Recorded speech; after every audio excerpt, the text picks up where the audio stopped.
Start. विदेश मंत्री S Jaishankar ने पिछले दिनों भारत कनाडा के बीच राजनयिक विवाद हल होने की संभावनाएं व्यक्त की थी। उन्होंने कहा था कि दोनों देश एक दूसरे के संपर्क में हैं और उम्मीद है कि विवाद के निराकरण का रास्ता निकलेगा। लेकिन इसी बीच कनाडा में भारत के उच्चायुक्त संजय वर्मा ने खालिस्तानी आतंकवादी हरदीप सिंह निज्जर की हत्या को लेकर लगाए गए आरोपों के संबंध में कनाडा से सबूत मुहैया कराने को कहा है। उन्होंने यह भी कहा कि कनाडा पुलिस हत्या की जांच कर रही है, लेकिन एक उच्च स्तरीय व्यक्ति की प्रतिकूल टिप्पणी से जांच पर असर पड़ा है। हालांकि उच्चायुक्त ने किसी का नाम नहीं लिया, लेकिन उनका इशारा प्रधानमंत्री जस्टिन ट्रूडो की ओर है, जिन्होंने सितंबर में आरोप लगाया था कि निज्जर की हत्या में भारतीय एजेंटों का हाथ था। भारत ने उसी समय इस आरोप को बेतुका बताते हुए खारिज कर दिया था।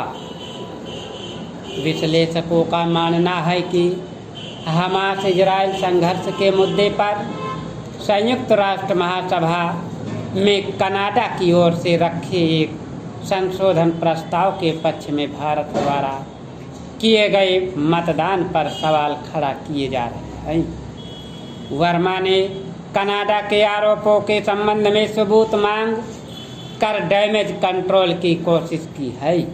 खालिस्तानी आतंकवाद के मुद्दे को लेकर भारत और कनाडा के रिश्ते सामान्य नहीं हैं, लेकिन कनाडा के संशोधन प्रस्ताव में 7 अक्टूबर को इजराइल में आतंकी हमले के लिए हमास को सीधे रूप से चिन्हित करने का प्रावधान था। भारत के लिए यह अवसर था कि इस अंतर्राष्ट्रीय संस्था के मंच पर भारतीय प्रतिनिधि कनाडा से सवाल कर सकता था कि वह एक और हमास की कार्रवाई की निंदा कर रहा है, जबकि दूसरी ओर अपनी भूमि पर खालिस्तानी आतंकवादियों की भारत विरोधी गतिविधियों को नज़रअंदाज क्यों कर रहा है। आतंकवाद के बारे में कनाडा का क्या यह दोहरा मापदंड नहीं है। हालांकि यह भी सच है कि भारत ने फिलिस्तीन के न्याय संगत अधिकारों का खुला समर्थन कर संतुलन पर आधारित अपनी विदेश नीति को कायम रखा है। कुछ विश्लेषकों के अनुसार हमास के इजराइल पर आतंकी हमले की निंदा संबंधी कनाडा के प्रस्ताव के पक्ष में मतदान करके भारत ने कनाडा का साथ दिया है। लेकिन समझने की ज़रूरत है कि भारत ने कनाडा का नहीं बल्कि आतंकवाद के खिलाफ अपनी जीरो टॉलरेंस की नीति को प्रदर्शित किया है।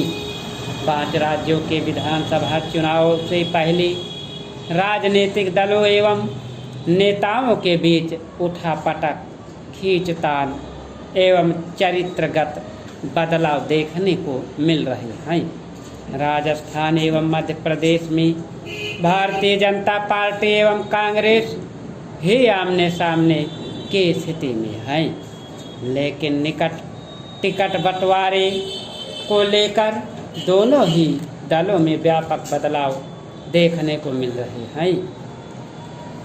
टिकट बंटवारे में दाल नहीं गलने और चहेते को टिकट देने में नाकाम रहने पर दोनों दलों में भारी असंतोष एवं विद्रोह देखने को मिल रही है।